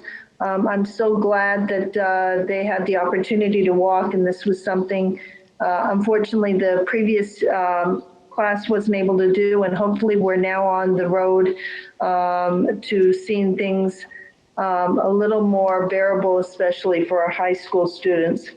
And then I also wanted to mention that I attended the Palm Desert Chamber meeting this morning regarding the golf cart parade. I know it's a while off, but it happens in, it's going to be on October 31st on a Sunday. And there are no fees for any of our schools to participate with a golf cart, a decorated golf cart, or our students, they're encouraging, we want to see bands participate and our dance teams as well. Again, there's no charge, and there will be awards and trophies handed out. So I'd love to see Desert Sands get those awards and trophies. And the theme apparently is going to be unmasked.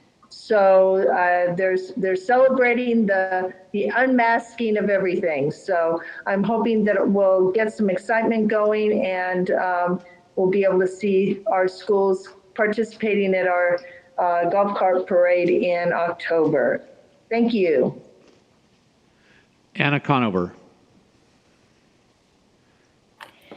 As we close out the 2020-2021 school year, and what a year it was, I do want to take a minute to thank the families, students, staff for making it possible to have a successful year with the limitations that we had.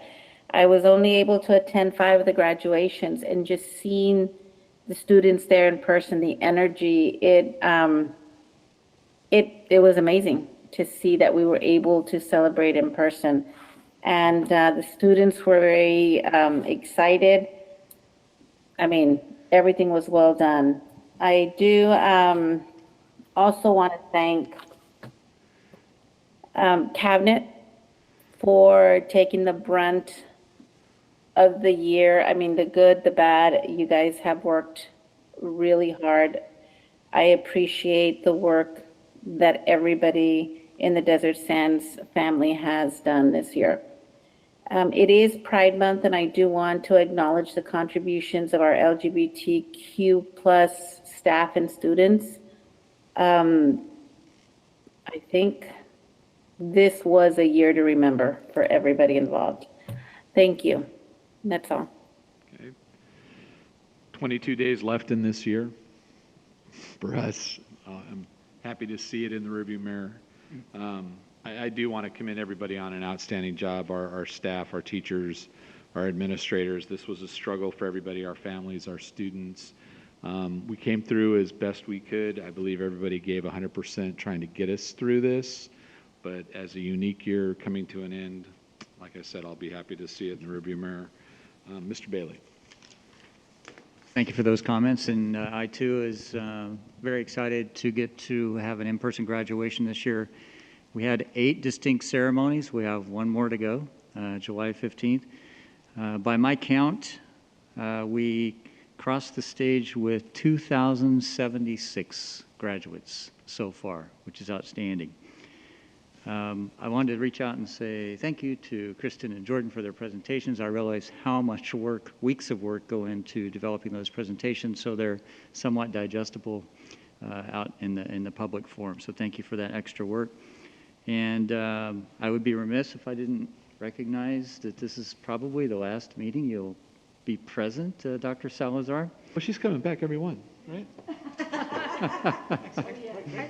I see no confirmation. But seriously, we need to recognize, I know we're going to do it formally later this week, but 31 years of service, awesome job.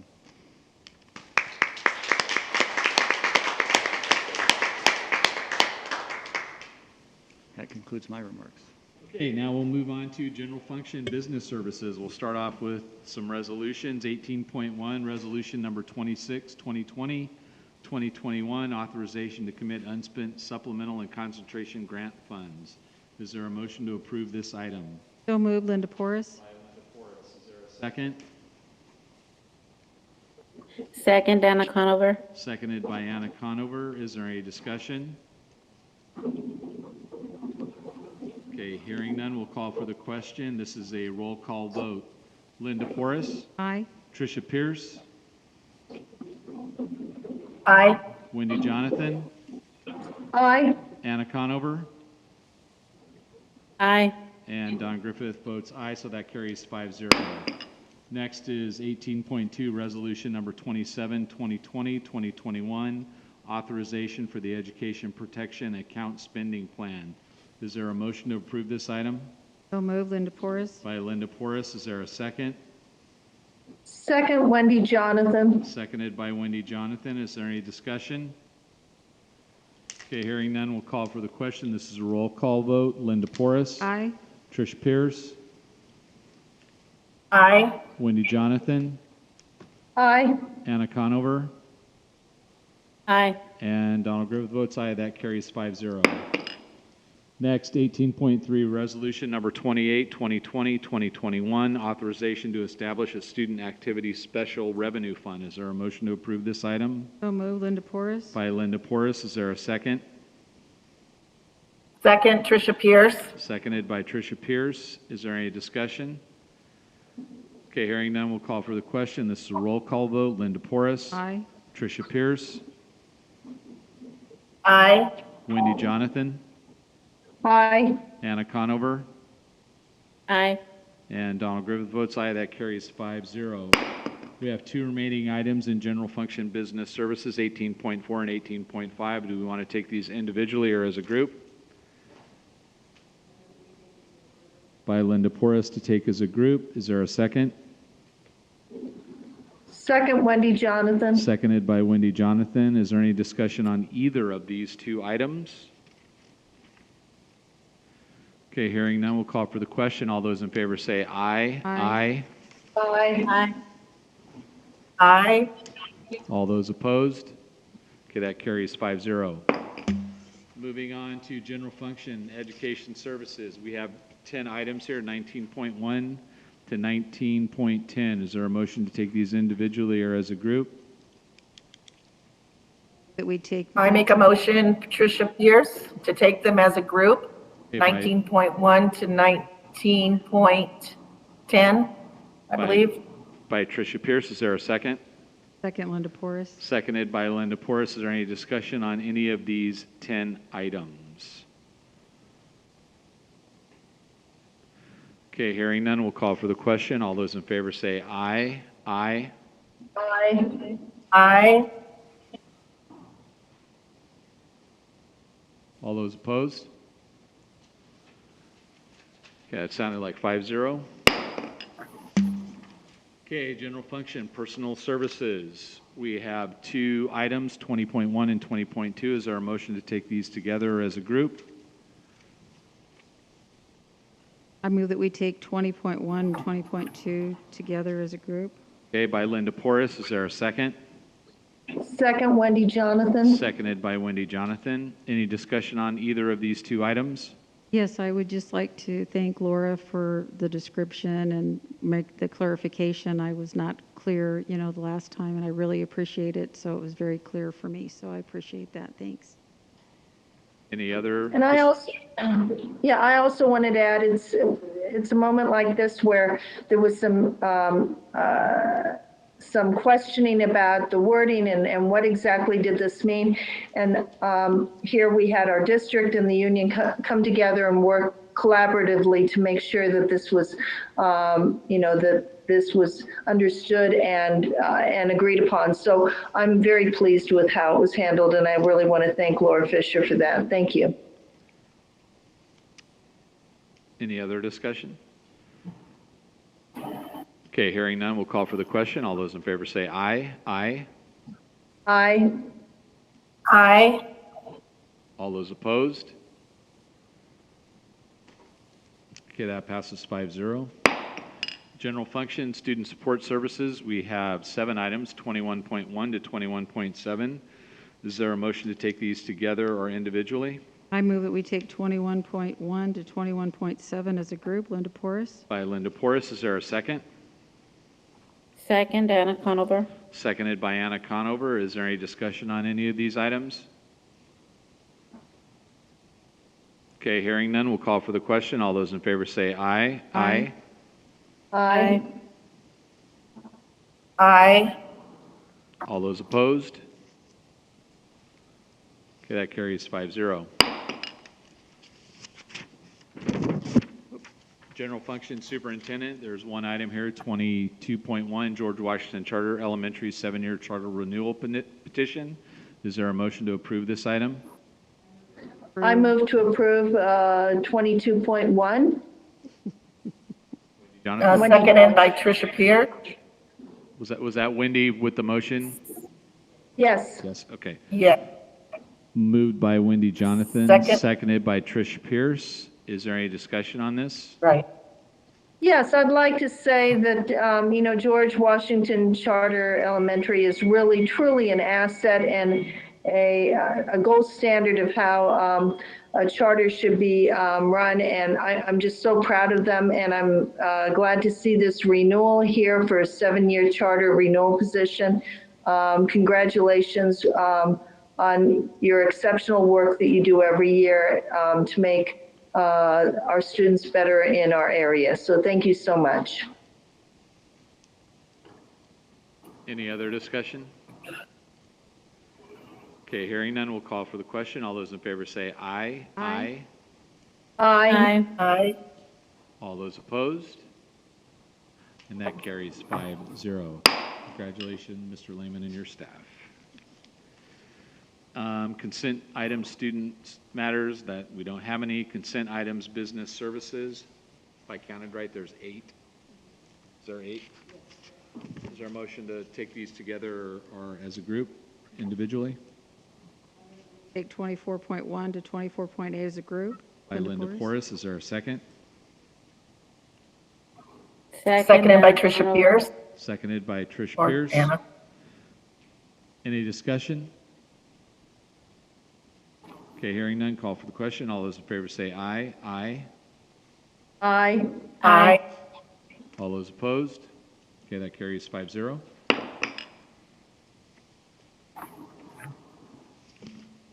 Consent items, educational services, 25.1 to 25.6. Is there a motion to take these individually or as a group? By Linda Porras. Is there a second? Second, Wendy Jonathan. Seconded by Wendy Jonathan. Any discussion? I want to note, thank the City of Indio for the grant award. We always appreciate the support from our cities for our high schools. So thank you so much for their generous grant award toward the school. Any other discussion? Okay, call for the question. All those in favor say aye. Aye. Aye. All those Aye. opposed? Okay, that carries 5-0. Consent items, personnel services, we have none. Consent items, student support services, we have 8. Is there a motion to take these individually or as a group? I move that we take them as a group. Linda Porras. Porras, is there a second? Second, Tricia Pierce. Seconded by Tricia Pierce. Any discussion? Okay, hearing none, we'll call for the question. All those in favor say aye. Aye. Aye. Aye. Aye. Opposed? Okay, that carries 5-0. Consent item, superintendent, we have none. Personnel action certificated was amended.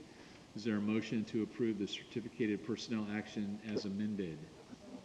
By Linda Porras. So moved, Anna Conover.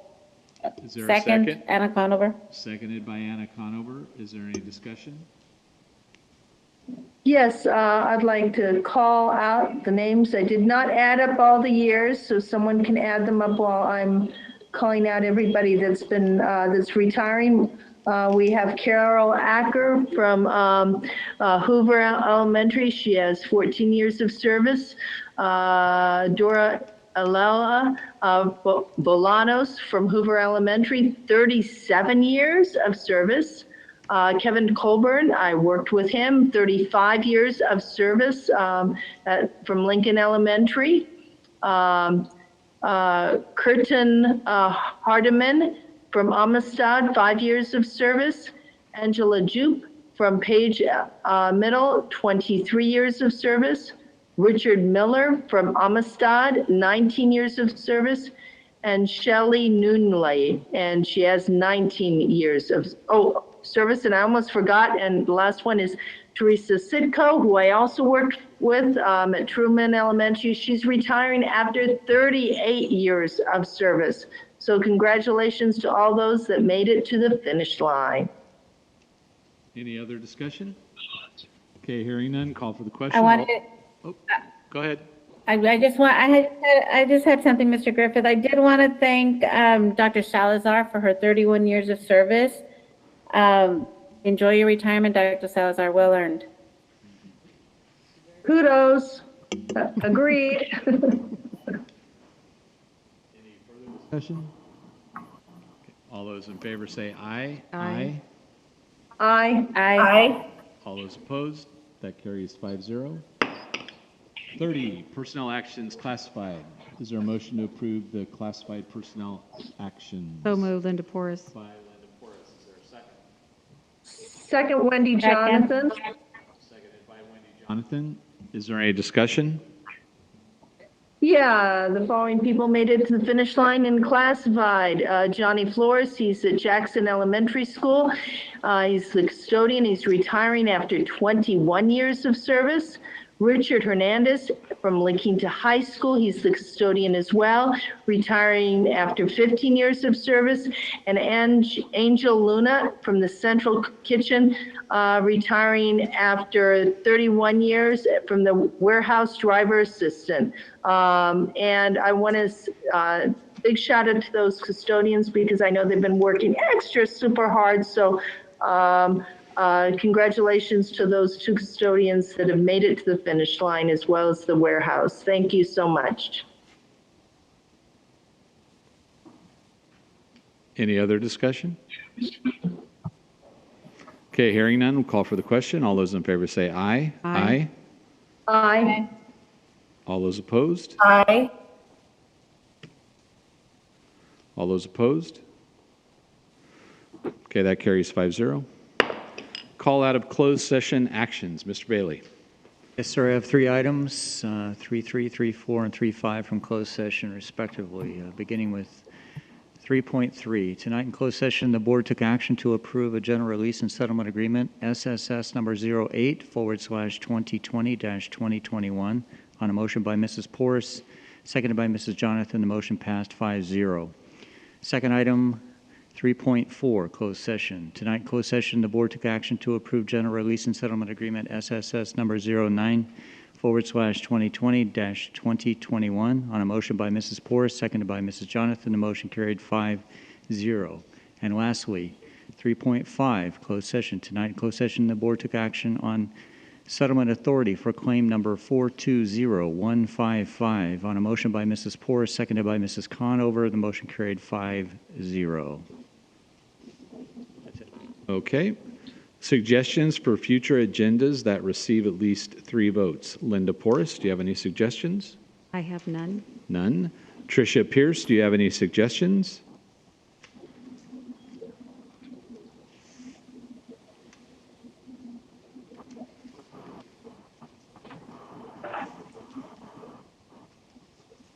Trish Pierce, do you have any suggestions for future board agendas?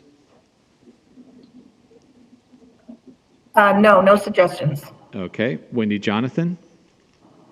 No suggestions, but I did want to give a shout out to the LGBT community as well and say thank you and recognize that they do it. There is so much prejudice currently in our world today, and it's important that we recognize those people and that we give them the support that they need. And I know in our district we do, so I'm thankful for that.